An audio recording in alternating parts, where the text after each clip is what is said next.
네, 반갑습니다. 우리 지난 시간에 사도행전 자신의 백성을 불러 모으시는 하나님 이 주제로 같이 봤고요. 사도행전 한 권을 다뤘었습니다. 오늘은 말씀드린 대로 사도 바울이 쓴 편지 총 13권, 신약성경 27권 중에 13권을 다루도록 할 텐데요. 60페이지요. 16주 한번 같이 제목을 읽어보도록 하겠습니다. 로마서부터 빌레몬서까지인데요. 제목 시작. 순종하게 하시는 하나님. 사도 바울의 13권의 편지들이에요. 사도 바울이 교회들에게 쓴 편지 13권인데 이 13권을 한 주제로 잡는다는 것 자체가 사실은 무리죠. 무리인데 어쨌든 우리는 성경 66권도 한 주제로 이야기를 지금 하는 거잖아요. 그런 성경 66권 전체 맥락 안에서 봤을 때 사도 바울의 13권의 편지는 저는 이렇게 주제를 잡은 거예요. 하나님의 관점으로 설명할 때 순종하게 하시는 하나님. 누구를 순종하게 하는 거겠어요? 하나님의 백성들, 하나님의 새로운 백성들. 지난 시간에 하나님 자신의 백성을 불러 모으신다 이런 주제로 얘기했는데 그 불러 모으신 그 백성들로 하여금 이제는 순종하는 백성이 되게 만드시는 거예요.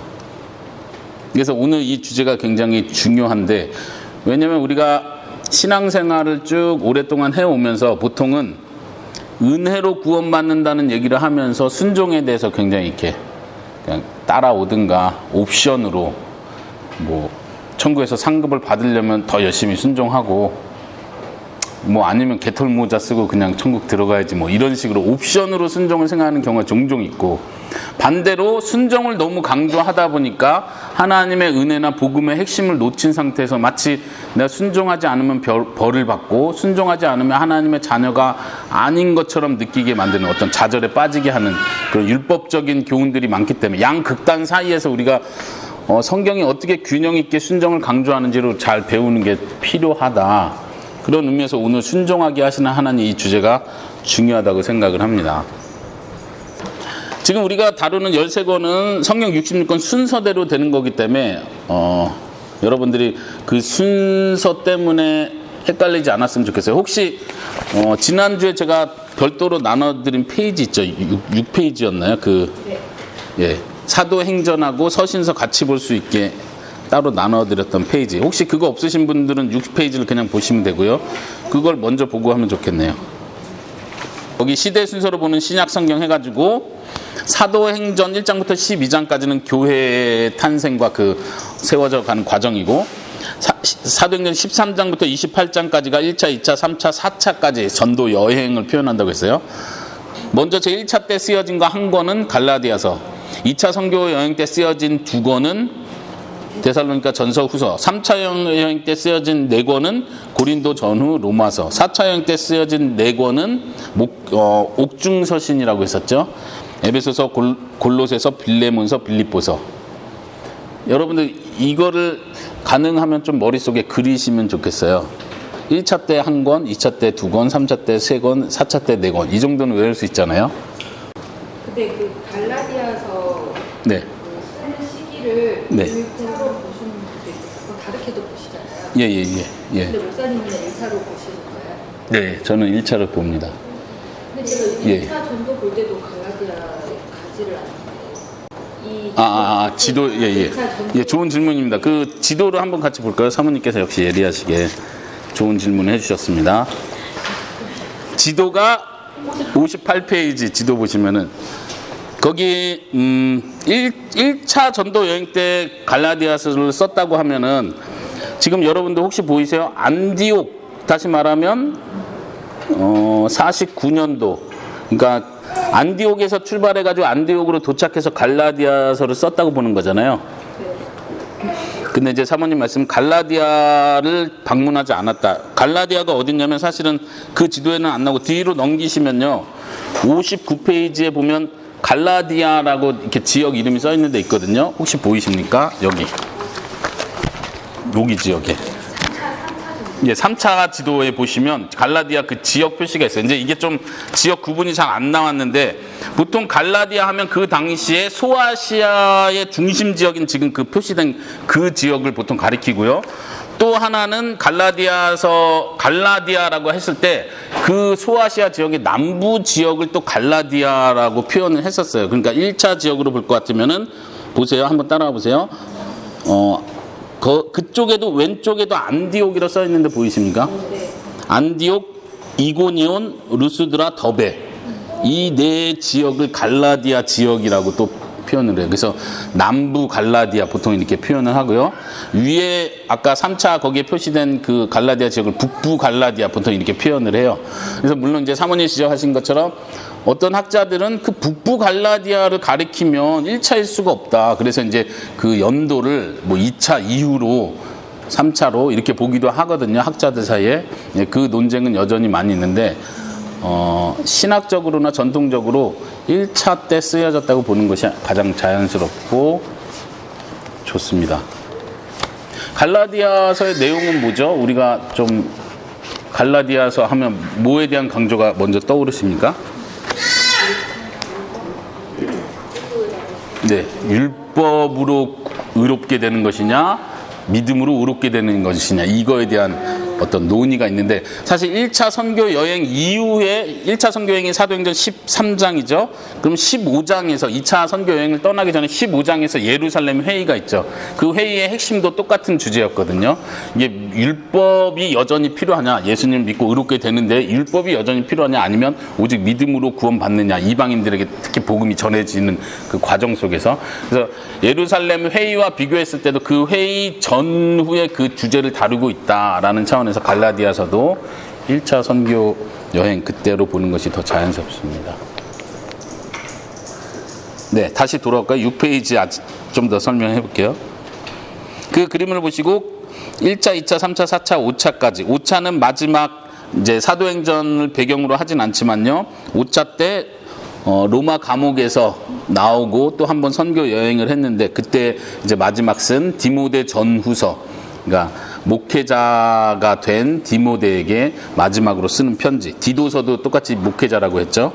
그래서 디모데 후서가 사실은 디도서 이후에 쓰여졌을 것이다. 보통 학자들 그렇게 말하고요. 디모데 후서 같은 경우는 이제 정말 죽음을 앞두고 쓴 책이다. 이렇게 볼 수 있겠습니다. 다시 오늘 챕터로 다시 돌아와서요. 60페이지부터 하나씩 다시 보도록 하겠습니다. 첫 번째 로마서부터 살펴보도록 하겠습니다. 제가 각 권마다 그 책이 쓰여진 기본 추정되는 연도를 알려드릴게요. 뭐 어느 개관책이나 다 보시면 있을 텐데 제가 다른 데서는 그 연도를 일부러 말씀 안 드렸는데 여기서는 그 사도의 행전과 연관돼서 선교 여행 연수하고 연관되기 때문에 제가 하나씩 알려드릴 테니까 그거는 적어주시기 바랍니다. 로마서는 57년 정도로 보통 잡습니다. 물론 학자마다 연도는 다 다르다는 건 기본적으로 생각하셔야 되고 거의 그냥 확실하다 해도 1, 2년 정도는 차이가 난다는 거 생각하시면 되고요. 일단 한 학자의 그 글을 제가 주로 인용을 해서 연도를 말씀드리는 거니까 그렇게 적어주세요. 로마서는 57년 정도에 쓰여졌다. 크게 로마서는 16장까지 나눠지는데 크게 네 부분으로 나눴고요. 1장부터 4장까지는 복음의 핵심을 다루고 있고 5장부터 8장까지는 새로운 삶에 대해서, 그리고 9장부터 11장까지는 사실 이제 로마서를 읽다가 힘든 부분이 9장부터 11장이거든요. 그렇죠? 이제 이스라엘의 구원과 관계된, 소위 말하는 선택과 연관된 주제를, 선택과 예정과 연관된 주제를 다루기 때문에 사실 이 로마서가 힘들게 느껴지는 부분이 여기인데, 그래도 여러분들 힘들게 생각하지 마시고 편하게 생각하시고 읽으시기 바랍니다. 우리 예전에 이스라엘 회복과 관련해서 좀 언급은 했지만 여기서도 다시 한번 간단히 말씀드리면, 하나님께서 이스라엘 나라를 버리셨는가에 대한 질문으로 시작하는 거예요. 하나님이 민족적 이스라엘을 버리신 건 아니다, 다 버리신 건 아니다, 이 전제로 설명을 하고, 또 하나님께서 반드시 민족적 이스라엘을 회복하실 날이 있다라는 것도 말하는 거예요. 이 두 가지에 대해서 여러분들이 기억하시고, 그러면은 우리 계속 얘기한 백투 예루살렘에서 이해하는 것처럼 그러면 마지막 때가 되면 그게 정말 그렇게 되는 겁니까? 이렇게까지 가지 않아도 된다는 거. 그렇게까지 가지 않아도 이스라엘 나라의 국가적, 민족적 회복을 우리가 충분히 수용할 수 있다는 거 여러분들이 생각하시면 되겠습니다. 네, 그리고 12장부터 16장까지는 로마서에서 굉장히 중요한 적용 부분이 되는데요. 거의 로마서의 3분의 1이 삶의 적용으로 이야기하고 있다는 거 잊지 않으면 됩니다. 사실 이제 로마서 같은 경우는 복음의 핵심, 믿음으로 말미암는 의를 얘기하다 보니까 종교 개혁 시대부터 시작해서 로마 카톨릭과 대항해서 행위로 구원받는 게 아니라 믿음으로 구원받는다는 걸 강조하기 위해서 로마서의 앞부분이 굉장히 많이 강조됐는데, 사실 아까 말씀드린 대로 로마서의 3분의 1은 그 복음을 적용하는 것, 그리고 중간에 9장부터 11장까지도 사실은 믿음으로 구원받는 거에 대한 얘기가 아니라 예정과 선택에 대한 이야기이기 때문에 사실 복음의 핵심, 믿음으로 구원받는다는 것과 그 적용을 살펴봤을 때는 사실은 적용에 대한 이야기가 더 많이 있다는 거 여러분들이 기억하시는 게 중요해요. 그래서 로마서를 읽으면서 단순히 믿음으로 받는 의 이것만 얘기하는 게 아니라 그것이 어떻게 삶으로 적용돼야 되느냐를 강조하고 있구나. 이것을 여러분들이 잊지 않는 것이 중요합니다. 그래서 여러분들이 할 수 있으면 로마서 12장부터 16장까지를 많이 반복해서 읽어주시기 바랍니다.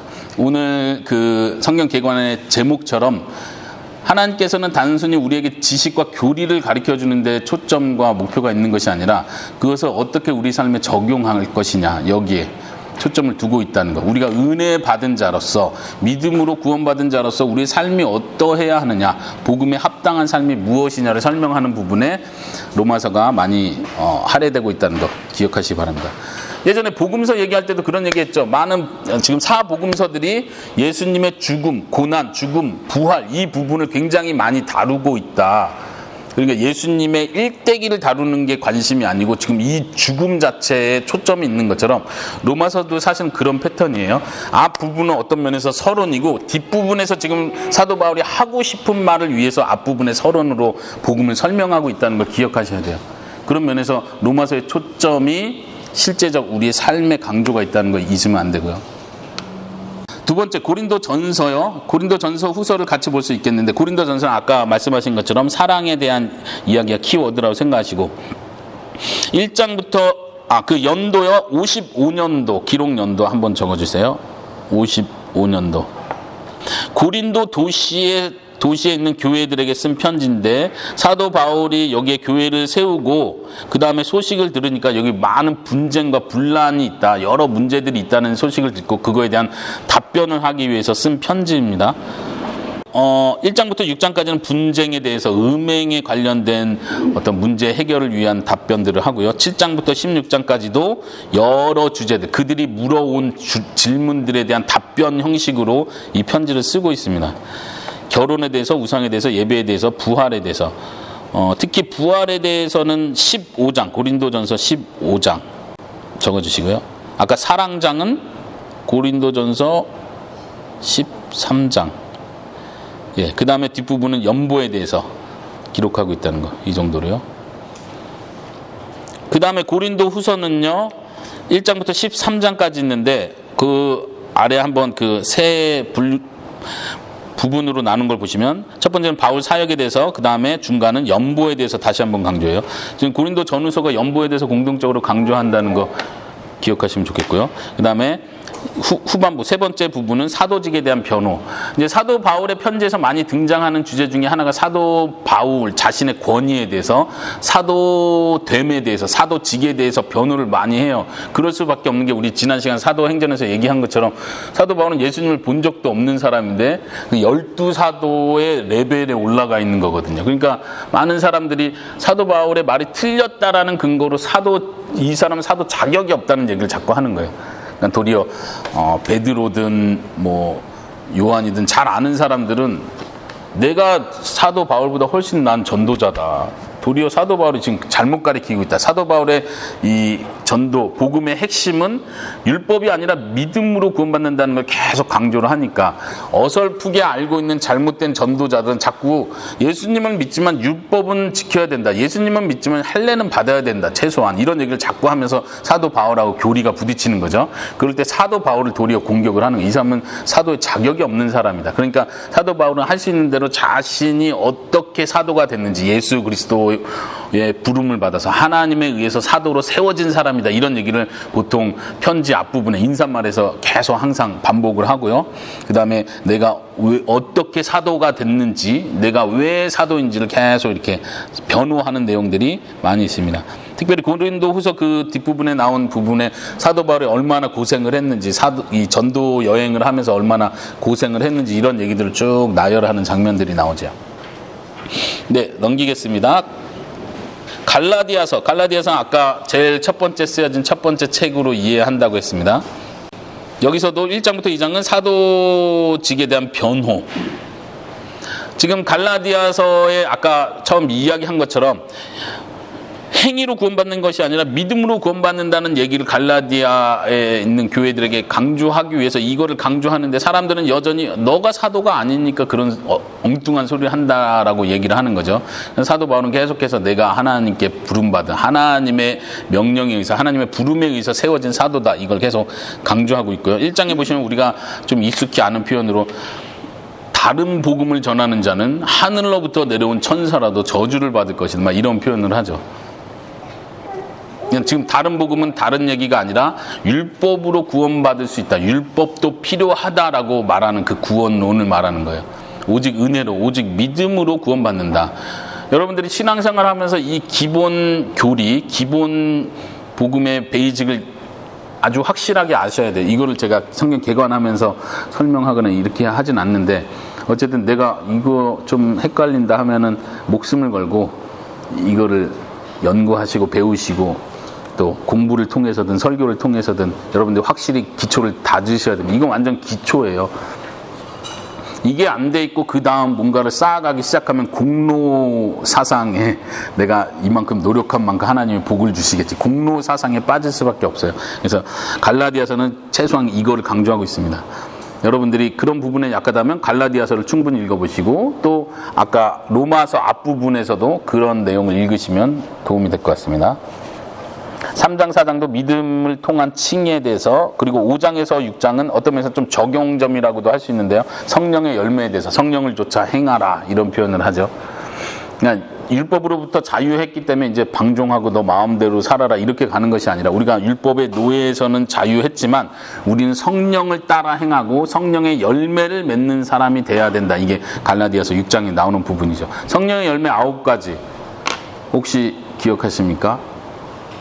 저는 노래로 외웠거든요. 그냥 9가지 그냥 노래로.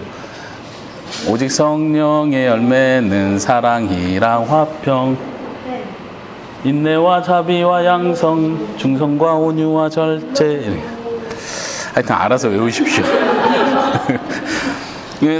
성령의 열매 1가지만 언급한다면, 성령의 열매는 9가지인데 이 9가지가 헬라어에서는 열매들 이렇게 복수로 표현하지 않고 열매를 맺어라 할 때 단수로, 그러니까 이 9가지가 9개의 열매를 말하는 게 아니라 성령의 열매 1가지가 이 9개로 나타난다는 얘기를 하는 거예요. 그걸 기억하시면 좋겠어요. 다시 말하면 이 말은 뭐냐면, 이 중에 1-2개는 내가 이 열매는 있는데 이 열매는 없어, 이렇게 말할 수 없다는 얘기예요.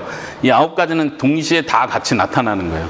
물론 좀 정도의 차이는 있겠지만 성령님이 내주하고 성령을 쫓아 살아가는 그리스도인들에게는 당연히 정상적으로 나타나는 열매다.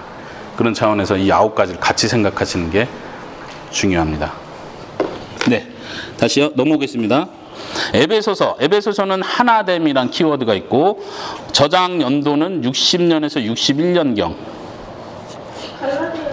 갈라디아서는 저장 연도가 48년에서 49년 적어주시고요. 48년에서 49년.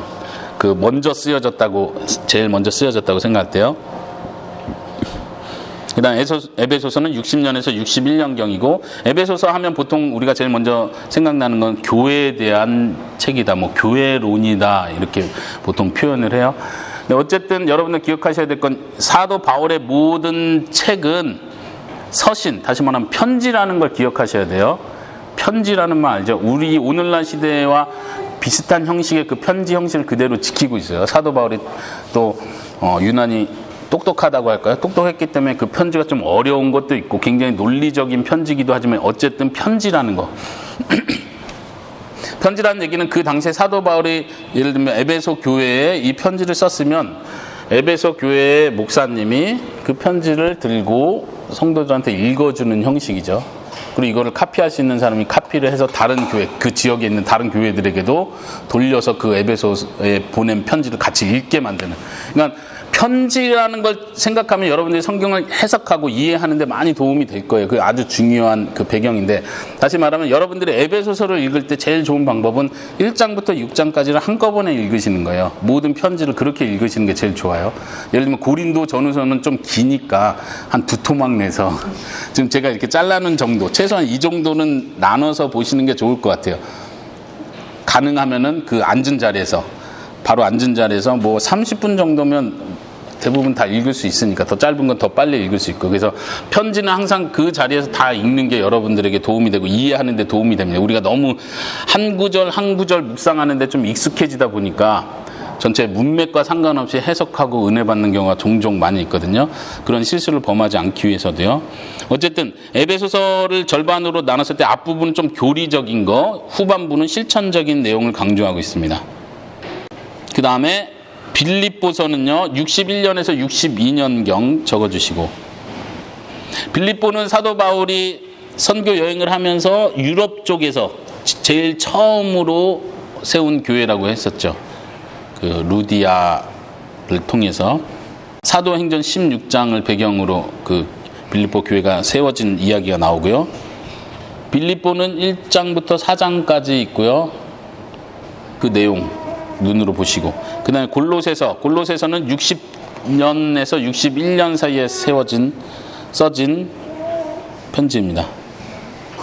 골로새서는 아까 에베소서가 교회론이다 이렇게 표현하면, 골로새서는 보통 기독론, 예수 그리스도를 가리킬 때 기독론이다 보통 이렇게도 표현하거든요. 그 제목에서 표현해 주는 것처럼 그리스도의 탁월성, 그리스도께 복종하는 것. 그래서 앞부분은 교리적인 면, 뒷부분은 실천적인 면을 강조하고 있다. 항상 사도 바울의 편지의 패턴이 그렇다는 걸 기억하시면 좋겠어요. 앞부분은 교리적인 면, 원리적인 면을 쭉 설명하면 뒤에는 이제 적용, 실천적인 면들을 항상 빼놓지 않고 강조한다는 거. 제목에서 말한 것처럼 항상 사도 바울이 편지를 쓰는 이유는 이걸 적용하게 하기 위해서지, 너네 알고 싶지, 내가 가르쳐줄게, 이런 지적인 만족을 위해서 쓴 책이 전혀 없다는 것을 기억하시는 게 좋겠습니다. 뒤로 넘기셔서요, 62페이지 데살로니가 전서. 데살로니가 전서는 50년에서 51년. 데살로니가 전서 후서 주제가 뭐라고 했죠? 네, 재림. 거기 1장부터 3장, 4장부터 5장 할 때 4장부터 5장 사이에 재림이라는 단어를 제가 거기 넣어놨죠. 거룩, 재림, 권면.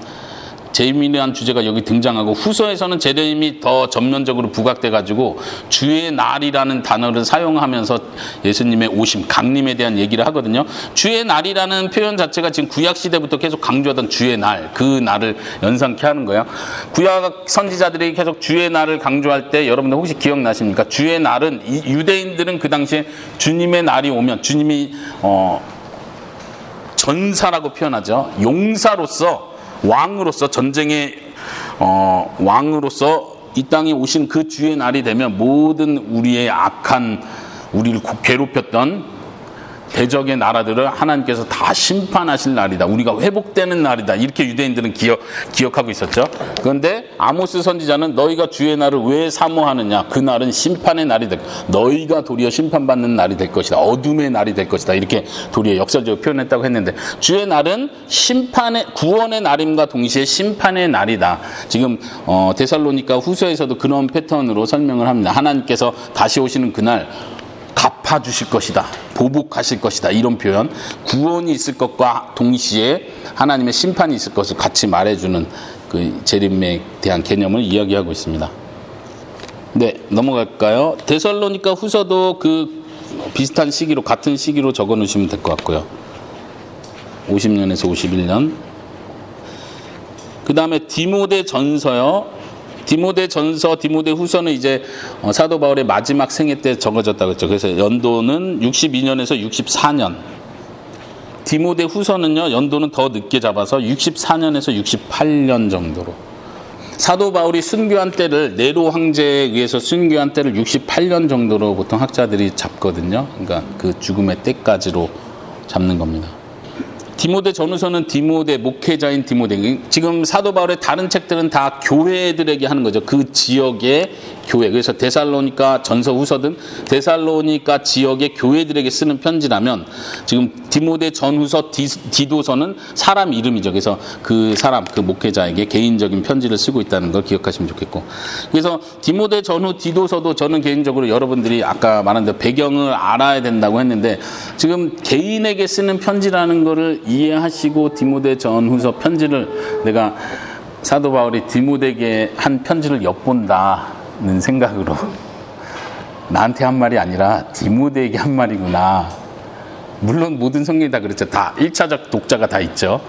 항상 우리가 1차적 독자를 생각하시고 1차 독자가 어떤 느낌을 받았을까, 왜 사도 바울이 이런 말을 했을까를 생각하시는 게 도움이 되고요. 그런 1차적 적용을 여러분들이 충분히 먼저 이해하셔야 그 다음 그거를 나에게 적용을 하는 거예요. 이게 1차적 독자가 뭘 생각하고 뭘 느꼈는지 전혀 생각 없이 한 구절 딱 읽고 이거 마음에 들어, 오늘 이대로 살 거야, 이렇게 좀 너무 즉흥적으로 적용을 하시면은 무리가 되는 경우가 많이 생깁니다. 그래서 여러분들이 어떤 성경 공부하시고 연구하시고 묵상하는 패턴을 조금 더 깊이 있게 가시면 좋겠다. 그래서 1차 독자는 항상 생각하는 거, 디모데가 어떤 상황이었고 사도 바울이 왜 디모데에게 이걸 강조하는지. 예를 들면 너는 말씀을 전파하라, 때를 어떤지 못 어떤지 항상 힘쓰라. 오늘 우리의 적용은 오늘 누구한테 전도하지, 이렇게 바로 적용을 하잖아요. 근데 이런 부분이 좀 급한 적용이라는 거예요. 다시 말하면 디모데는 그 당시 목회자였기 때문에 말씀을 전파하라는 얘기가 설교하라는 얘기예요. 돌아다니면서 전도하고 다녀, 이 얘기 한 게 아니고, 그냥 설교자로서 말씀을 연구하고 말씀을 담대하게 선포하는 일이 너의 사명이다, 이 이야기를 한다는 걸 먼저 기억하는 게 좋습니다. 네, 디모데 전서 후서들에 나오는 거짓 선생들에 대한 얘기가 많이 있습니다. 그래서 거짓 선생들을 경계해야 되는 것. 그 다음에 4장부터 6장까지는 과부, 장로, 부자를 대하는 법, 목회자로서 어떻게 하라는 얘기를 하는 거죠. 그러니까 목회자한테 이런 얘기를 했으니까 우리가 적용할 때는 우리는 목회의 돌봄을 받는 입장에서 이런 사람이 돼야겠구나, 이렇게 적용을 하셔야 되겠죠. 넘겨보시겠습니다. 63페이지 디도서. 디도라는 목회자에게 쓴 편지예요. 디도는 아마 이방 사람이었을 거예요. 디모데는 이방 사람이었네. 디모데는 출신이 어떻게 되죠? 오늘날 표현은 다문화 가정, 이렇게 표현하지. 네. 어머니는 유대인이고 아버지는 이방인 가정에서 자란 거죠. 다문화 목회자죠. 그래서 우리가 다문화 사역을 잘 해야 된다.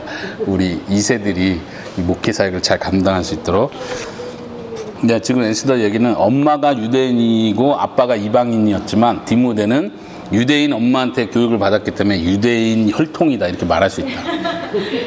그래서 디모데가 그런 하나님을 믿는 믿음이 아주 특출했죠. 그런 면에서 맞는 말입니다. 네. 그러면서 디도는 반대로 그냥 이방인이었고 사도 바울을 통해서 아마 개종했을 것이다, 이렇게 추측을 합니다. 연도는 62년에서 64년. 그리고 지난번에 언급은 했었는데 사도 바울은 디도를 그레데 섬, 혹시 지도 어디 기억나십니까? 사도 바울이 마지막 로마로 끌려갈 때 지중해 가운데 큰 섬이 하나 있었죠. 그 그레데 섬에 놔두고 거기서 마지막 사역을 완수하라고 이렇게 명령을 합니다. 거기도 보면 거짓 선생들에 대한, 바른 교리에 대한 중요한 걸 가르치죠. 그러니까 이 거짓 선생들과 싸우는 이런 평신도뿐만 아니라 어떤 목회자 입장에서 굉장히 책임을 지고 싸워야 하는 시대적 사명이 아닌가. 오늘날은 더 그렇죠. 거짓 선지자들, 이단들 워낙 많아서 목회자 입장에서 이 정말 분별을 잘 해주지 않으면 성도들은 더 헷갈릴 수밖에 없을 거죠. 네. 그 다음에 빌레몬서 마지막 빌레몬서는 빌레몬이라는 사람에게 쓴 개인적인 편지예요. 이거야말로 진짜 개인적인 편지인데 그 내용도 1장밖에 되지 않기 때문에 뭐 어렵지 않죠. 연도는 60년에서 61년 잡으시고요. 아마 골로새서를 쓰는 그 시기하고 지금 같이 잡은 거고 골로새 교인이었기 때문에 빌레몬이요. 그래서 골로새에서 편지를 보내면서 이렇게 같이 묶어서 보냈을 것이다. 보통 생각을 하고 여기는 빌레몬의 종이었던 오네시모라는 사람이 빌레몬 주인을 떠나서 도망을 친 그 주인을 사도 바울이 로마 감옥에서 만나서 전도하게 되고 다시 그 종을 빌레몬에게 돌려보내는 거죠. 그래서 죽이지 말고 용서해줘라, 형제처럼 대하라, 이런 부탁의 말을 하는 것입니다. 넘어가도록 하겠습니다. 자, 오늘의 본론인데요. 64페이지 한번 보도록 하겠습니다. 오늘 강의의 제목이요. 순종하게 하시는 하나님. 사실 이제 이 이야기를 하기 위해서는 기본적으로 더 많은 얘기가 필요한데 뭐냐면 왜 하나님은 순종하게 하시는 걸 중요하게 생각하느냐. 이 부분을 먼저 다루고 해야 되는데 그 부분을 나중에 뒷페이지에서 더 다루는 걸로 하고요. 지금 이 페이지에서는 그 소제목 제가 달았죠. 어떻게 순종하는 자가 되게 하시는가. 이 표현을 잘 보세요. 순종을 요구하시는 하나님이 아니고 순종하라고 명령하시는 하나님이 아니고 표현이 순종하게 하신다 이 표현이에요. 여기 지금 질문에서도 어떻게 순종해야 하는가 지금 이 질문이 아니고 하나님께서는 어떻게 우리로 하여금 순종하는 자가 되게 하시는가에 대한 거예요. 이게 복음적 관점이에요. 그냥 단순히 성경이 사도 바울의 편지가 순종하라고 강조한다. 이게 핵심이다. 이렇게 말하면 위험한가 좀 잘못 해석할 위험성이 있는 거죠. 지금 제가 말하는 건 하나님이 우리로 하여금 순종하게 하시는 거고 그 성경 구절들 우리가 찾아볼 텐데요. 그 성경 구절들 안에서 하나님께서는 우리로 하여금 어떻게 순종하는 자가 되게 만드시는지를 우리가 엿볼 수 있다는 거예요. 그 구절들을 한번 빠르게 같이 찾아보도록 하겠습니다. 먼저 로마서부터 보겠습니다. 로마서 6장 4절 같이 찾아서 읽어보겠습니다. 같이 읽어보겠습니다. 시작. 그러므로 우리가 그의 죽으심과 합하여 세례를 받음으로 그와 함께 장사되었나니 이는 아버지의 영광으로 말미암아 그리스도를 죽은 자 가운데서 살리심과 같이 우리로 또한 새 생명 가운데서 행하게 하려 함이라. 한번 여러분들 답변을 찾아보시겠어요? 질문은 어떻게 순종하는 자가 되게 하시나요? 하나님께서 우리로 하여금 어떻게 순종하는 자가 되게 하시나요? 이거에 대한 답변을 이 구절에서 한번 찾아서 표현해 보면요. 뭐라고 말하면 좋을까요? 어떻게 하나님은 우리로 하여금 순종하는 자가 되게 하시나요? 하나님께서 새 생명 가운데 살게 하시기 때문에 다시 말하면 예전 생명, 예전에 우리의 삶과 전혀 다른 삶을 살고 있는 거예요. 이제 예수님 믿으면서 전혀 새로운 생명 가운데 사는 그 생명은 성령님의 인도함을 받는 생명, 하나님의 자녀로서의 생명, 이런 생명이겠죠.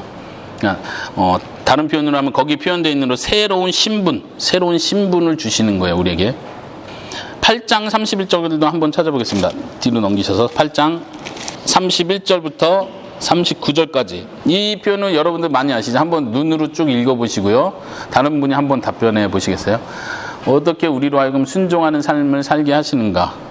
하나님이 우리를 위하신다. 그렇죠? 누가 정죄하겠느냐? 아무도 우리를 그리스도의 사랑에서 끊을 수 없다. 이런 표현이 쭉 나오는데 하나님께서 우리로 하여금 어떻게 순종하는 삶을 살게 하십니까? 예수님이 우리의 중보자. 어디 몇 절이요? 34절. 네, 중요한 부분이죠. 예수님이 우리를 위하여 중보하신다. 우리를 위하여 간구하신다. 그것이 우리가 순종하는 데 도움이 되나요? 당연하겠죠. 예, 아주 중요하죠. 그러니까 내 힘으로 할 것 같으면 내가 감당 못하고 포기하거나 끝날 텐데 예수님 우리를 중보하신다. 또 그 전체 문맥에서 말한 것처럼 하나님의 사랑이 우리를 이렇게 끝까지 붙들고 계신다. 다시 말하면 너가 순종 못하면 하나님이 더 이상 안 사랑해 준다. 그럴 것 같으면 우린 거기서 끝나는 거죠. 말이에요. 순종이 끝나버리는 거죠. 더 이상 살 희망이 없는데 예수님이 중보하시고 그 사랑이 끊어지지 않는다는 차원에서 볼 땐 이것이 나로 하여금 순종할 힘을 계속해서 공급해 주는구나 이렇게 발견하는 거예요. 그 질문과 계속 연결해서 생각해 보세요. 고린도 전서로 넘어가 볼까요? 고린도 전서는 거기 중간에 3장 16절 많이 들어본 것 같은데요. 고린도 전서 3장 16절 어떤 내용이죠? 같이 한번 읽어볼까요? 시작. 너희는 너희가 하나님의 성전인 것과 하나님의 성령이 너희 안에 계시는 것을 알지 못하느냐. 뭐 답은 분명한 것 같은데 누가 한번 표현해 보시겠어요? 어떻게 순종하는 자가 되게 하십니까? 다시. 하나님의 내주. 예, 그거 문장으로 말해주세요. 성령님이 내 안에 계셔서 도우신다? 도우신다. 뭐를 도우시나? 순종하는 것. 지금 순종과 연관했을 때 성령이 거한다는 것 자체가 단지 내가 속이 거룩해졌다는 걸로 끝나는 것이 아니라 성령님의 도우심을 생각할 수 있는 거죠. 그런 성령님에 대한 강조들은 성경에 계속 나오는 부분들이고요. 넘어가 볼게요. 고린도 후서 5장 15절부터요. 고린도 후서 5장 15절부터 17절까지 같이 한번 읽어볼까요? 네, 찾으셨습니까? 시작. 그가 모든 사람을 대신하여 죽으심은 살아있는 자들로 하여금 다시는 그들 자신을 위하여 살지 않고 오직 그들을 대신하여 죽었다가 다시 살아나신 이를 위하여 살게 하려 함이라. 그러므로 우리가 이제부터는 어떤 사람도 육신을 따라 알지 아니하노라. 비록 우리가 그리스도도 육신을 따라 알았으나 이제부터는 그같이 알지 아니하노라.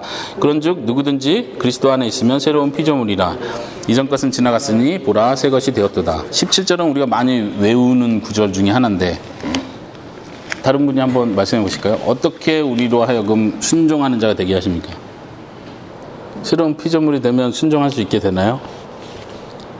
네, 아까 새 생명 그 개념하고 비슷한 개념으로 이해할 수 있겠죠? 15절에서도 표현하는 것도 예수님이 모든 사람을 위해 대신 죽으셨는데 그렇게 죽으시고 살아나신 이유를 설명하는 거죠. 다시는 그들 자신을 위하여 살지 않게 하기 위해서다. 그리고 누구를 위해서? 그리스도를 위해서 살게 하기 위해서 죽으셨다가 부활하신 것이다. 굉장히 그리스도 중심적이죠.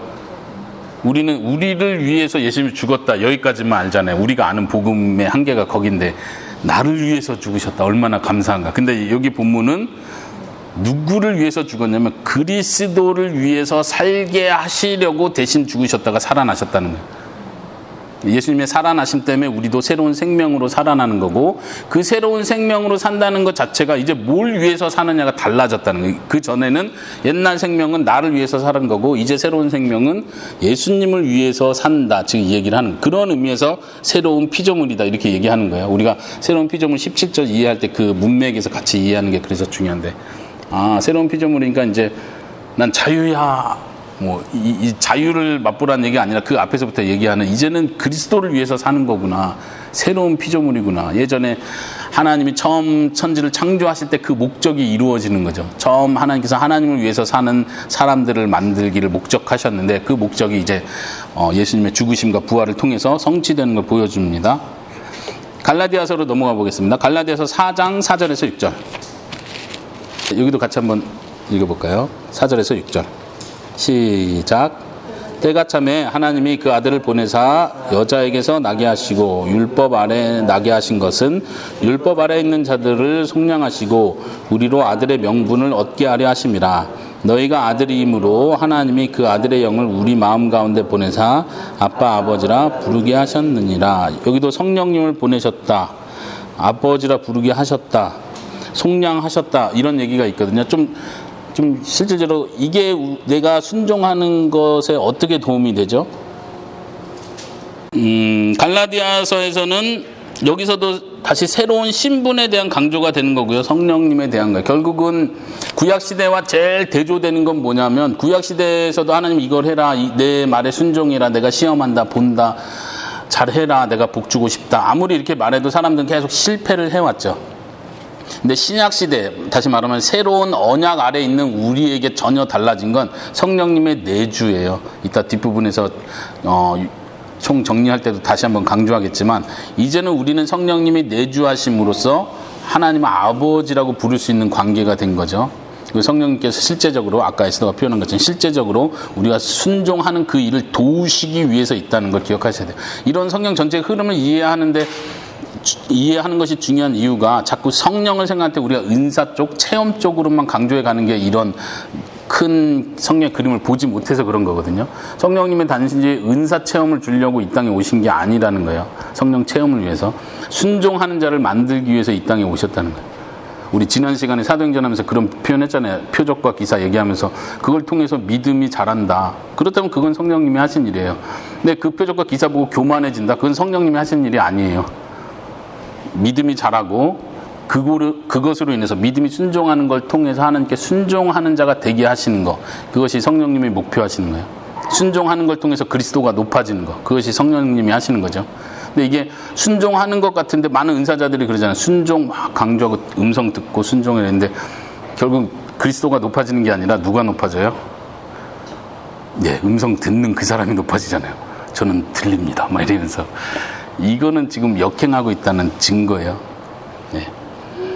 자, 넘어가 보겠습니다. 에베소서도 한 구절씩 찾아봐야겠네요. 에베소서 그 진한 글씨로 되어 있는데요. 4장 11절부터 12절.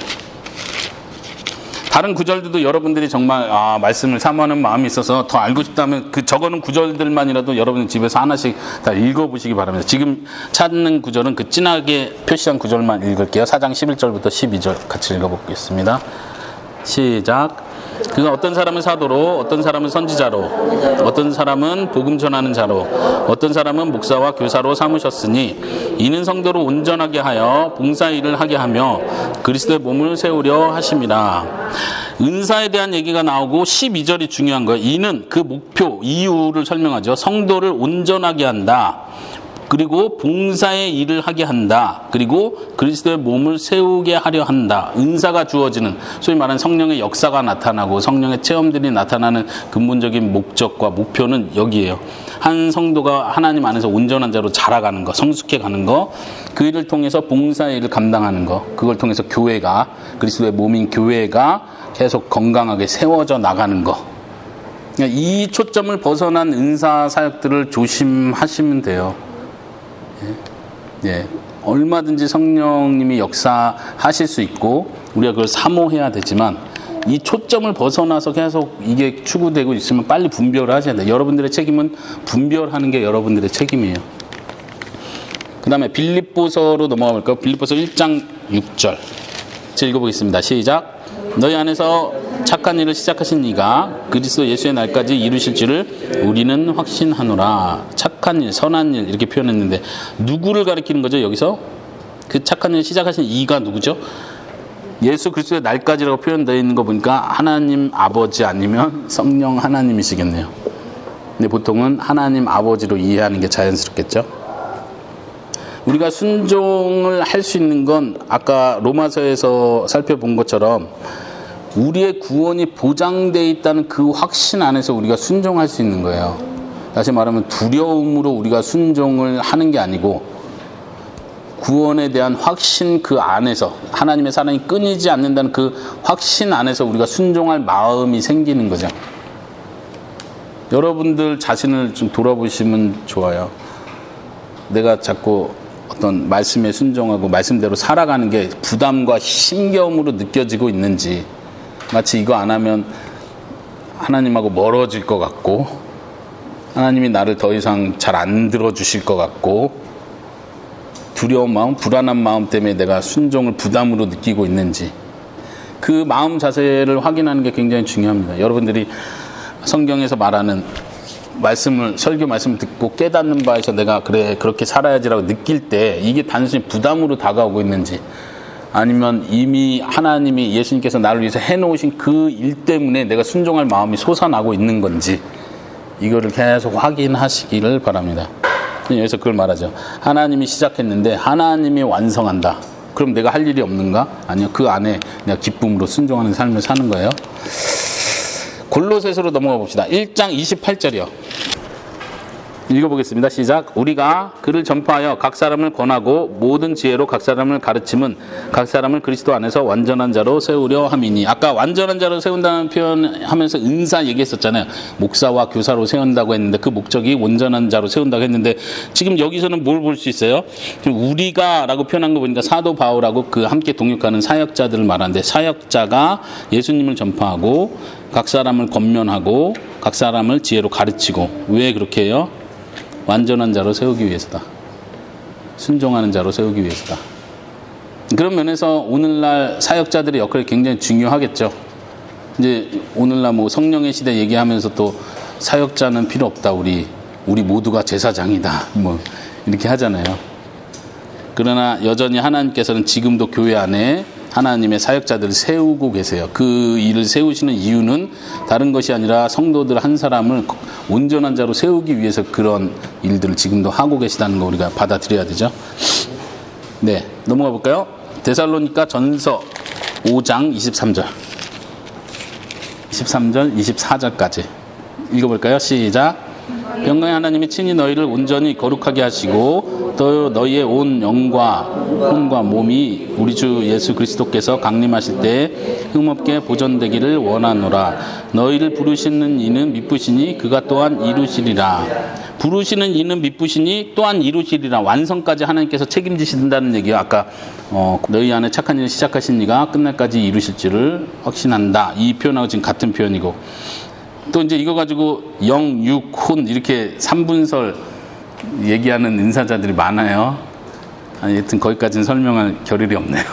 하여튼 그거는 아니고, 그 영, 육, 혼 이렇게 세 개로 나누는 식으로 분류하는 건 아주, 이것도 말 그대로 말장난에 속해요. 그러니까 그게 아니고 사람은 영혼과 몸으로 구성된 한 인격체다.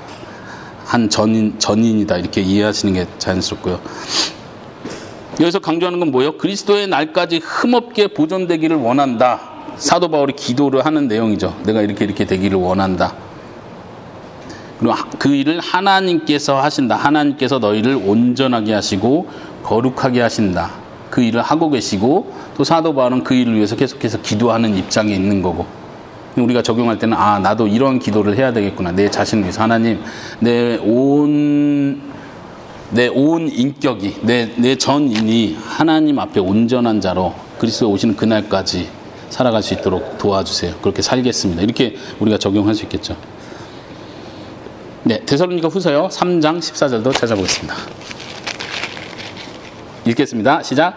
누가 이 편지에 한 우리 말을 순종하지 아니하거든 그 사람을 지목하여 사귀지 말고 그로 하여금 부끄럽게 하라. 어떻게 적용할 수 있을까요? 어떻게 우리로 하여금 순종하게 하시나요? 권면 중요한 단어고요. 또 지금 여기서 아주 우리 지난번에 살펴봤던 그 본문인데, 재림의 때가 돼가지고 사람들 붕붕 뜨고 일하지 않고 그냥 막 이렇게 그런 사람들 지목해서, 우리의 말을 순종하지 않는 사람을 지목해서 사귀지 말고 부끄럽게 해라. 근데 15절에는 좀 더 완화시키죠. 원수같이는 하지 말고 형제같이 대해라. 사실 이게 진짜 어렵죠. 지목하여 사귀지 말고 부끄럽게 만들고 형제처럼 대해라. 이게 단순하지가 않아요. 이게 쉬운 게 아니에요. 항상 제가 예전에도 그런 표현했는데, 우리 신앙생활하면서 균형이라는 게 되게 중요하거든요. 비판하지 말라 하니까 우리가 분별을 버려버리는 경우가 있어요. 분별해라 그러니까 막 비판하고 있고, 근데 분별도 해야 되고 비판도 하면 안 돼요. 이 두 가지를 우리는 같이 가야 되는 거예요. 여기서도 비슷한 표현이에요. 지목하고 사귀지 말고 부끄럽게 하되 형제처럼 대해라. 이 두 가지를 같이 하는 게 굉장히 중요해요. 쉽지 않기 때문에 평생 노력해야 되는 거예요. 우리의 신앙생활은 어쨌든 평생 노력해야 될 거죠. 아까 제가 우리 형제님한테 표현한 것처럼, 이게 하나님 이게 안 되는데요, 이렇게 하라고 말씀하셨는데 이게 안 되는데요, 안 되니까 평생 하라는 얘기지, 너가 되는 날이 온다 이걸 말해주는 게 아니죠. 예. 하나님의 너희 아버지가 온전하신 것 같이 너희도 온전한 자가 되라 명령하신 거지, 노력하면 될 거야 라고 말해준 게 아니에요. 이 땅에서 될 거야 라고 말해준 게 아니에요. 물론 하나님은 그렇게 명령하시고 마지막 날에 그걸 완성하세요. 우리가 진짜 그런 자가 되게 하시는 거예요, 진짜로. 근데 그 과정에서 우리 보고 우리의 책임을 다 하라는 얘기를 하는 거예요. 하나님이 온전하게 되는 건 하나님이 하신다. 여기서도 계속 그런 표현 나죠. 온전한 자로, 흠없는 자로 그리스도의 강림하신 날에 서게 하기 위함이다. 그러니까 어떤 사람들은 생각하기를, 그래 목숨 걸고 노력하면 왜 안 되겠냐, 목숨 걸고 진짜 죄를 다 버리고 진짜 거룩한 자로 살고 완벽하게 살자, 가능하다, 뭐 이런 신학이 있죠. 완전주의 신학이에요. 위험한 거예요. 근데 그게 아니라 하나님께서는 우리가 이 세상을 살아가면서 너가 이 목표를 버리지 말고 끝까지 그 노력하면서 살아라는 거예요. 그게 순종의 삶이에요. 그러니까 그 태도를 보시는 거예요. 너가 노력하니? 하나님 실패했어요. 안 돼요. 더 이상 안 돼요. 도저히 참을 수가 없어요. 더 이상은 못할 것 같아요. 그래, 안 되는 거 아는데 다시 노력해라. 하나님은 우리에게 계속 다시 노력해. 다시 일어서라. 하나님 안 되는데 왜 자꾸 하라고 하세요? 안 되는데 자꾸 노력하는 모습을 보기 원하시는 거예요. 그리고 하나님 그걸 위해서 우리에게 계속 힘을 공급해 주는 거예요.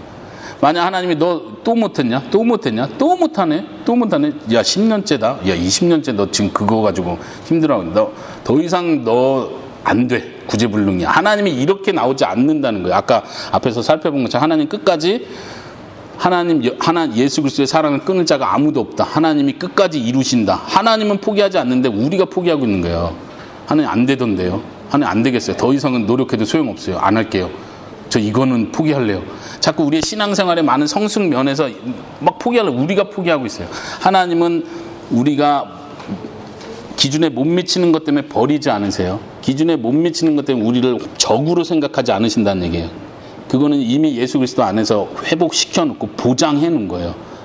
그러니까 너가 할 일은 포기하지 말고 노력해라. 인자가 올 때까지 믿음을 지켜라. 누가복음 예전에 기억나세요? 불의한 재판관에 비유하면서 과부에게 인자가 올 때 믿음을 보겠느냐. 예수님 오시는 그날까지 억울하고 힘든 일이 있어도 포기하고 싶은 일이 있어도 끝까지 주님을 의지하고 나가라는 얘기죠. 언제까지? 예수님 오시는 그날까지. 우리의 선은 여기에요. 자꾸 여기 안에서 뭔가 오늘 내가 말씀대로 산다 못 산다 이거에 목숨 걸고 혼자 경쟁하고 혼자 열등감에 빠지지 말고 하나님은 그거 전혀 생각지도 않으세요. 비교하지 않으신다고 우리를 저 사람 되는데 왜 넌 못하냐. 너가 훨씬 조건이 좋은데 왜 너는 못하냐. 이렇게 비교하지 않으시고 그냥 한 사람 한 사람에게 요구하시는 거예요. 내가 너를 사랑한다. 그건 보장돼 있다. 너는 순종하는 자가 되라. 목표는 하나님처럼 거룩해지는 거다. 하나님 안 되는데요? 그건 내가 나중에 완성할 거야. 걱정하지 마. 너가 지금 노력이 부족하고 성장 속도가 낮은 것 같아도 마지막 날 되면 내가 완성한다. 걱정하지 마라. 근데 우린 계속 걱정하는 거예요. 포기하는 거예요. 이거는 크리스찬 사람이 할 수 있는 일이 아니야. 어떻게 하나님처럼 거룩해. 어떻게 왼밤을 맞는데 오른밤을 돌려야 돼. 이거는 불가능한 요구야. 그럴 리가 없어. 이러면서 기준을 낮추든가. 그렇죠? 하여튼 자 다시 계속 넘어갈까요? 디모데전서 5장 20절. 디모데전서 5장 20절 같이 읽어보겠습니다. 시작. 범죄한 자들을 모든 사람 앞에서 꾸짖어 나머지 사람들로 두려워하게 하라. 누구에게 쓴 거예요? 목회자에게 쓴 거예요. 지금 목회하는 방법을 설명하면서 교회 안에 그런 사람이 있으면 너가 이 일을 해야 된다 이 얘기를 하는 거예요. 이거 지금 이 말 듣고 우리 평신도 입장에서 그래 맞아 저 사람 범죄했어 꾸짖어 줘야 돼 이러고 있으면 여러분들 월권하는 거예요. 목사도 아닌데 맞죠? 예. 근데 어쨌든 순종하게 하는 방법 중에 여러분들이 놓치지 말아야 될 거 하나님이 교회를 주셨다는 걸 기억하셔야 돼요. 은사를 주시는데 은사라는 건 각 개인에게 그냥 무작위로 주는 게 아니고 교회를 세우기 위해서 교회 성도에게 준다는 걸 기억하셔야 돼요. 성령의 역사, 성령의 은사는 교회라는 범위 안에서 항상 주어진다는 걸 기억하셔야 돼요. 그리고 교회 안에 성도들의 교제를 통해서 서로 격려하게 만드시고 아까 표현한 것처럼 서로 격려하고 서로 권면하고 그 다음에 여기서 지금 표현한 것처럼 교회 안에 그 조직을 통해서 목회자와 당회와 장로들을 통해서 잘못된 자는 정식으로 재판을 하는 거예요. 징계를 하는 거예요. 그런 법이 실행되는 걸 통해서 교회 안에 거룩성을 유지해 가는 거죠. 우리가 잘못했을 때 징계를 통해서 깨닫는 내가 이게 심각하게 잘못된 거구나 깨닫는 걸 통해서 다시 순종의 자리로 돌아오는 거예요. 믿는 자라면 다시 반드시 돌아오게 돼 있어요. 그 징계를 받고. 근데 믿지 않는 자라면 그 징계를 통해서 교회를 나가겠죠. 뛰쳐나가겠죠. 이거는 크리스찬이 아니었다는 걸 스스로 증거하는 거고 믿는 자는 그 징계를 통해서 다시 순종의 자리로 돌아오는 거예요. 이게 하나님이 계획하신 방법이라는 걸 기억하는 것이 중요합니다. 디모데후서 3장 16절은 우리 많이 외우는 구절 중에 하나예요. 한번 같이 읽어봅시다. 16절, 17절. 여러분들 한번 답변을 찾아보세요. 시작. 모든 성경은 하나님의 감동으로 된 것으로 교훈과 책망과 바르게 함과 의로 교육하기에 유익하니 이는 하나님의 사람으로 온전하게 하며 모든 선한 일을 행할 능력을 갖추게 하려 함이라. 어떻게 순종하게 하십니까? 성경을 통해서. 근데 그 성경을 우리가 어떻게 받아들이게 되죠? 배우는 거죠. 배워야 되겠죠. 끊임없이 부단히 우리가 성경을 배우고 가르침을 받고 성경의 가르침을 받는 걸 통해서 우리의 순종하는 힘이 강해지는 거예요. 그 17절에서 표현한 것처럼 그걸 통해서 하나님의 사람으로 온전하게 된다. 모든 선한 일을 행할 능력을 갖추게 된다. 우리 성경개관 시작할 때 제가 언급했던 중요한 본문이었죠. 선한 일을 행하는데 능한 사람. 우리 자녀들이 그런 자녀들로 크면 좋겠다. 그런 얘기를 했었죠. 이 세상은 악하고 속고 속이고 진짜 순진하고 순수하게 정직하게 사는 것 자체가 불가능하게 보이는 것 같은 이 세상 가운데 우리 자녀들이 믿음으로 그냥 전혀 부담 느끼지 않고 착한 일을 하면서 사는 거예요. 많은 사람들이 착한 일을 하지 못하는 이유가 뭐예요? 상처받잖아요. 내가 착한 일 하면 저 사람한테 상처받잖아. 그 상처를 못 이겨내는 거잖아요. 우리가 상처를 이겨내면 되잖아요. 이겨낼 수 있는 힘이 있으면 되잖아요. 세상에서 인정을 못 받잖아요. 인정 못 받는 게 뭐예요? 나를 위축되게 만들고 사회적 지위가 떨어지면 돈이 그만큼 궁해질 거고 이런 거에 대한 불안한 마음, 내가 소외되는 것 같은 마음, 이런 마음을 내가 그리스도 안에서의 내 정체성이 확실한 걸 통해서 내가 당당하게 이 악한 세상을 하나님이 원하는 대로 순종하는 삶을 살아나갈 수 있다면 그게 멋있는 거죠. 우리 자녀를 그렇게 키워야 돼요. 야, 너가 세상에서 살아나려면 경쟁사회야. 그렇게 해가지고 되겠니? 어떻게 하려고 좀 더 해. 이러면서 여러분들도 힘들고 자녀도 힘들게 만들지 마시고 정말 우리 자녀들이 믿음 안에 강한 자로 클 수 있게 속사람이 강건한 사람이 되도록 기도하시고 말씀으로 양육하셔야 됩니다. 네, 디도서 봅시다. 2장 14절. 같이 읽겠습니다. 시작. 그가 우리를 대신하여 자신을 주심은 모든 불법에서 우리를 속량하시고 우리를 깨끗하게 하사 선한 일을 열심히 하는 자기 백성이 되게 하려 하심이라. 이게 우리 사도 바울 서신 13권에서 중요한 핵심 성경 구절이라고 생각하는데요. 뭐냐면 하나님께서 구원하신 목적이 여기 있다는 걸 여러분들이 이해하시는 거예요. 하나님 우리를 구원하셨어요. 죄의 노예로부터 구원하셨어요. 자유를 주셨어요. 해방을 주셨어요. 자유를 주고 그냥 너 마음대로 살아라가 아니라 이제는 선한 일을 하는 하나님의 백성으로 살아라. 이게 목표가 분명히 주어진 거죠. 그러니까 죄의 노예로부터 그리스도의 노예로 들어온다는 거예요. 예수님이 수고하고 무거운 짐진 자들아 다 내게로 오라.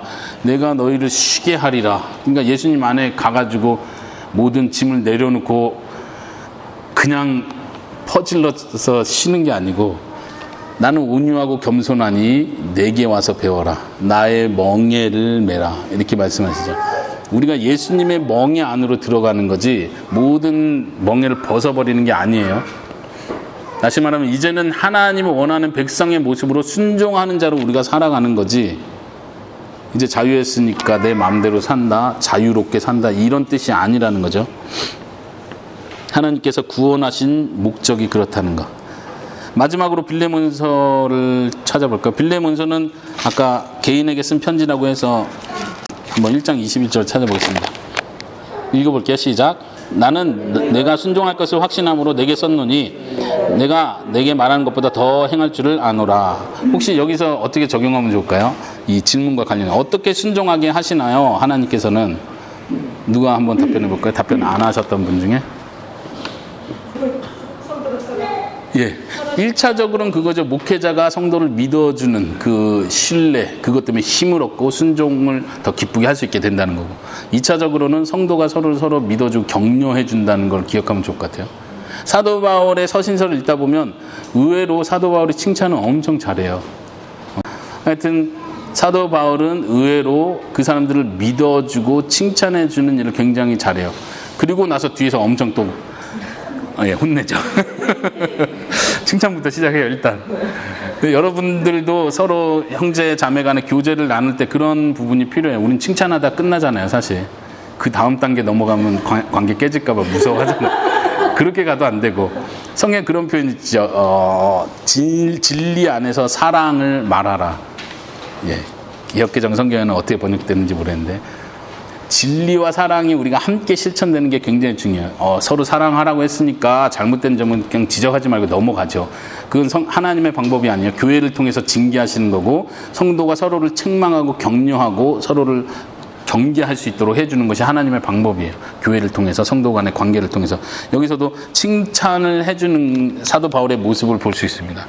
네, 뒤에 넘기시고 우리 마지막 마무리 하도록 하겠습니다. 순종하게 하시는 하나님.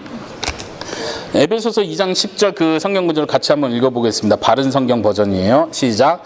우리는 그분의 피조물로서 그리스도 예수님 안에서 선한 일을 위하여 지으심을 받은 자니 이는 하나님께서 미리 정하시어 우리로 그것들 가운데 행하게 하려는 것이다.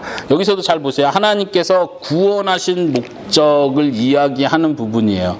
그리스도 안에서 선한 일을 위하여 지으셨다. 그 선한 일을 위해서 미리 정하시고 그것들 가운데 행하게 하셨다. 처음 하나님께서 아담과 하와를 만드실 때 만드신 목적이 이거예요. 모든 사람이 그렇게 되기를 원하신 거예요. 아담과 하와의 모든 자손들이. 근데 아담과 하와의 범죄로 인하여 이 세상에 죄가 들어왔고 그것이 철저히 깨진 상태죠. 하나님이 그래서 이 깨진 죄의 문제를 해결하심으로써 회복하시는 것이 무엇이냐. 너희가 본래 처음 지음받은 목적대로 너희는 선한 일을 행하는 자가 되어야 된다. 여기서 말하는 선한 일이 뭔지를 고민하실 필요가 없어요. 여러분들의 양심이 이미 말해주고 있는 그거를 말하는 거예요. 착한 일, 선한 일, 좋은 일, 남에게 해끼치지 않는 거. 하나님이 볼 때 이거 기뻐하시겠다 싶은 바로 그거. 괜히 막 고민하면서 이게 주님의 뜻인가 아닌가 이렇게 애매한 고민들 하느냐고 시간 보내지 마시고 이미 하나님이 보여준 너무 선하고 분명한 일들이 있어요. 뜻이 있죠. 이미 분명히 드러난 뜻들이. 그거에 최선을 다하시면 돼요. 그거 하기도 바빠요. 인생이 짧기 때문에. 네.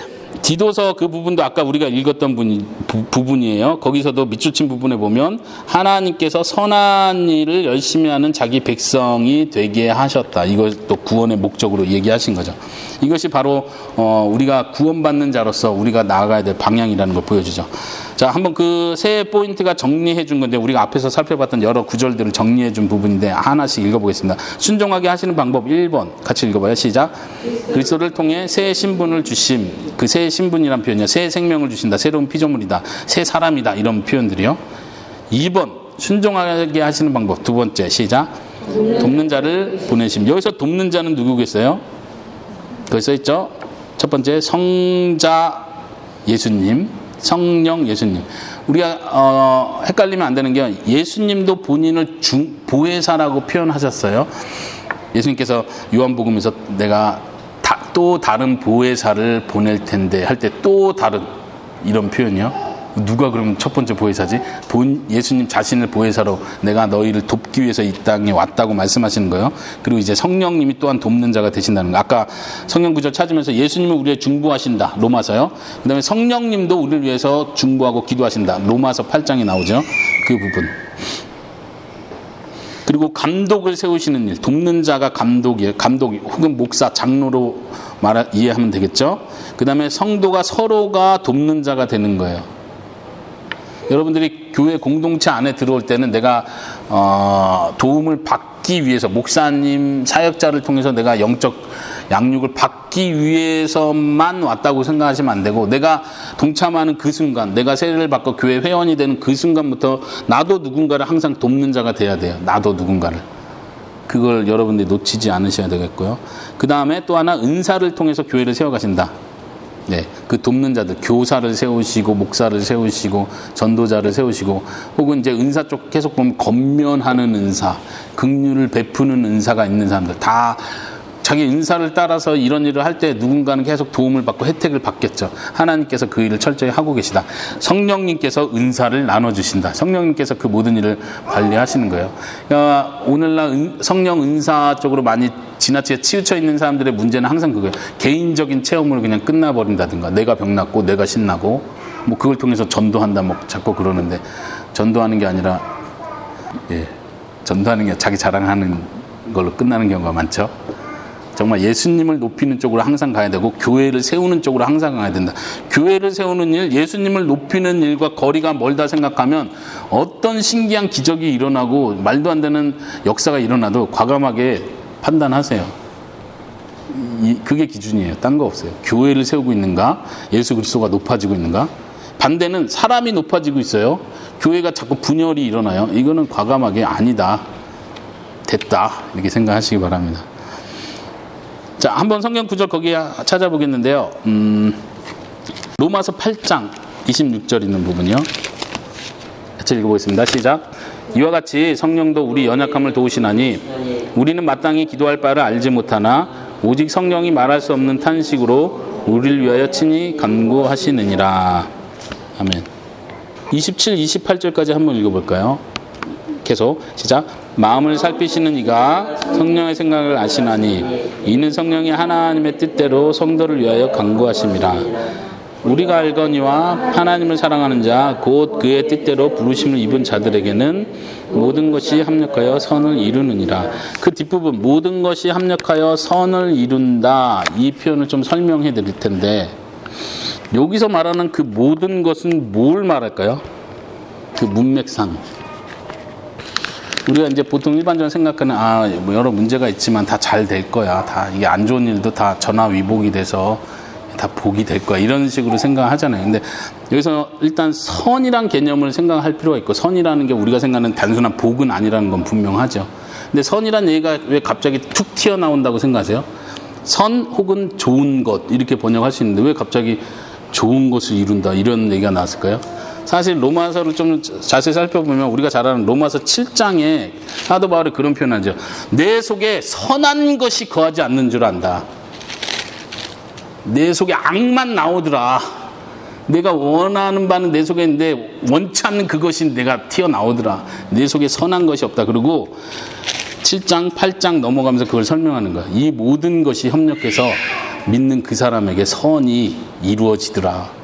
여기서 선은 뭐겠어요? 복 받는다는 얘기가 아니죠. 어떤 면에서 지금 문맥상으로 볼 것 같으면 하나님이 기뻐하는 그 모습들, 내 안에 어떤 면에서는 성품들, 하나님이 원하시는 그 모습들이 내 안에 이루어지는 거예요. 완성되는 거예요. 근데 그 모든 것이 뭐냐 이거죠.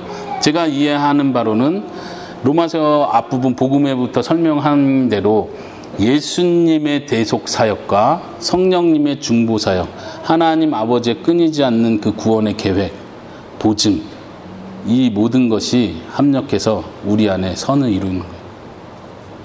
우리가 그 선을 만들어내야 된다고 자꾸 생각하는 거죠. 하나님 잘 안 되던데요. 내 속에 악만 있던데요. 근데 하나님은 말씀하기를 너가 아니라 내가 한다. 성령님이 한다. 예수님이 하신다. 성령이 너를 위해서 기도하고 하나님의 뜻대로 구한다. 하나님께서 우리가 선한 백성이 되는 거에 얼마나 관심이 있는지를 여러분들이 느낄 수 있길 바랍니다. 마지막 세 번째 포인트요. 같이 읽어보겠습니다. 순종하게 하시는 방법 세 번째. 성령님께서 마지막까지 인도하심. 고린도서 1장 22절에 보증이 되어 주신다. 가르쳐 주신다. 위로하신다. 생각나게 하신다. 거룩하게 만들어 가신다. 성령을 따라 살게 하신다. 그리스도를 바라보게 하고 천국의 천국의 완성을 소망하게 하시는 그 모든 일. 네, 세 가지 포인트를 살펴봤습니다. 마지막으로 이 부분만 설명하고 마치도록 할 텐데요.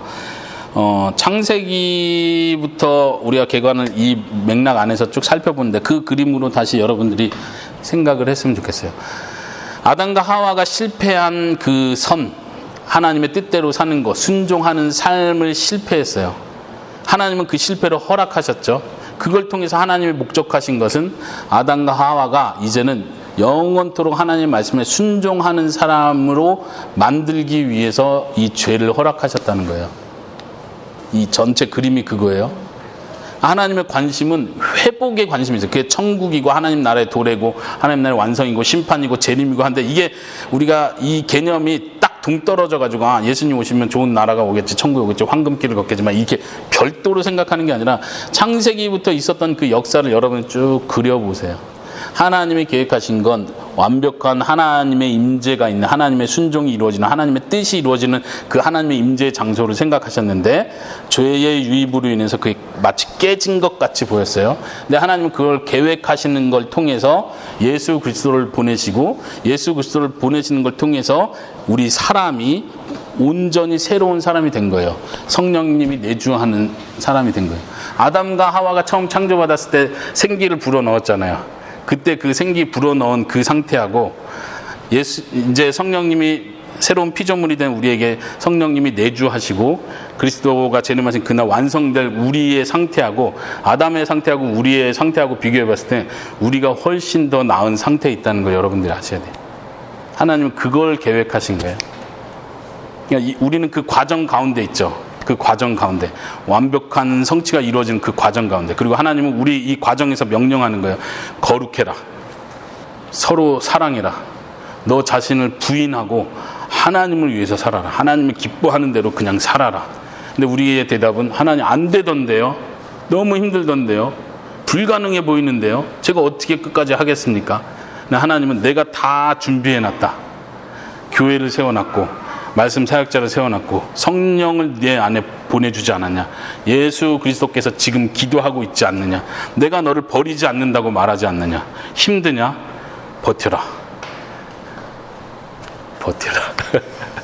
몇 년? 네, 최소 40년만 버텨라. 죽기 전까지만 버텨라. 그러니까 여러분들이 예수 그리스도에 오시는 마지막 날 그때를 생각하면서, 야, 주님이 오시는 그날 내가 이 죄의 몸을 벗는구나, 죄의 욕망, 죄의 본성, 나를 계속 발목을 잡았던 그 죄의 환경들이 이제 떠나가는구나, 그땐 진짜 내가 완벽하게 순종을 하는 날이 오는 거구나, 이게 여러분들한테 소망이 돼야 돼요. 이게. 근데 죄하고 싸우고 있지 않는, 지금 죄하고 싸우고 있지 않고, 지금 죄하고 싸우는 게 전혀 어렵지 않고 그냥 그럭저럭 사는 거죠. 뭐 이렇게 사는 사람은 천국이 전혀 소망될 이유가 없는 거예요. 여러분들에게 아무것도 보장되지 않아요. 그런 사람에게는 천국이 보석을 주겠다는 것도 아니고, 천국이 뭐 대단한 걸 주겠다는 게 아니에요. 천국이 주는 것은 하나님의 뜻대로 살 수 있는 환경이 된다는 거예요. 그때는 내가 그렇게 원하던 하나님의 뜻대로 살 수 있는 날이 오는 거구나. 이야, 그날이 기다려져야 되는 거예요. 네, 그렇게 사시기 바랍니다. 제일 아래 65페이지 기도 있는 성경 구절 읽고 마치겠습니다. 고린도후서 5장 9절 시작. 그런즉 우리는 몸으로 있든지 떠나 있든지 주를 기쁘시게 하는 자가 되기를 힘쓰노라. 제가 기도하고 마치도록 하겠습니다.